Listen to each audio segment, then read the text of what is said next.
Les mêmes gestes depuis 25 ans. Chaque début d'hiver à La Plagne, la piste de bobsleigh est mise en glace. Un savoir-faire presque artisanal, envié à travers le monde.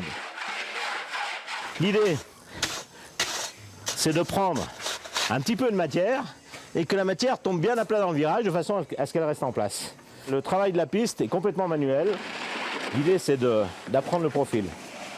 Plus le profil est parfait, moins les glaciers ont de travail. Donc c'est ce qu'il faut leur apprendre en premier. C'est comme tous les métiers manuels, au bout de 25 ans, on a un petit peu d'expérience. C'est ici qu'on fait la meilleure mise en glace du monde. Ils l'ont montré quand ils ont préparé les Jeux de Sochi en 2014. C'est un avantage de venir travailler ici pour ceux de Pyeongchang.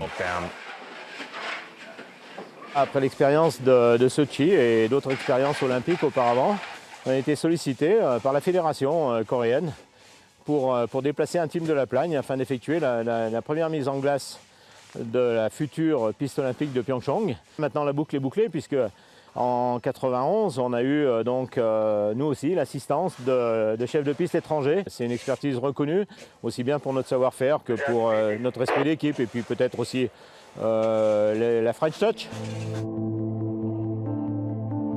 220 millions de francs, l'équivalent aujourd'hui de 48 millions d'euros. La piste de bob fut le plus gros investissement des Jeux Olympiques d'Albertville.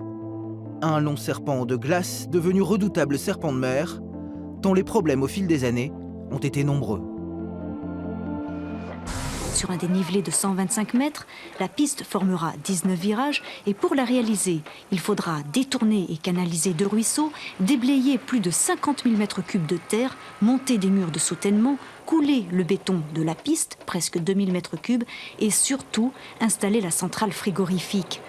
Avis défavorable à la mise en service de la piste de bob de La Plagne. Le problème de la sécurité des spectateurs n'a pas été pris en compte pour une installation qui utilisera 45 tonnes d'ammoniac pour sa réfrigération. L'odeur vous prend à la gorge dès que l'on entre sous la tente qui abrite les travaux. De forts relents d'ammoniac. La fuite de 4 mm de diamètre provenait de ce tuyau de réfrigération. Elle serait due à la corrosion, autrement dit à l'usure prématurée de la piste de bobsleigh. Beaucoup d'incertitudes dans cet incident. Impossible d'évaluer la quantité de gaz toxique qui s'est échappé. Le glycol, quasi inoffensif, a aujourd'hui remplacé l'ammoniac. Les compétitions, le développement du tourisme ont permis d'alléger un peu la facture. Mais la piste, jamais rentable, atteint tout juste l'équilibre financier. C'était pas gagné et ce n'est toujours pas gagné.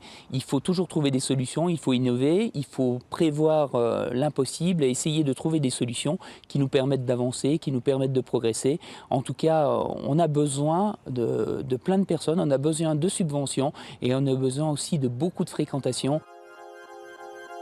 Des Jeux de 92 demeure donc ici un savoir-faire et un équipement certes coûteux mais unique en France, en somme une vitrine de luxe, l'une des 14 pistes de bobsleigh du monde.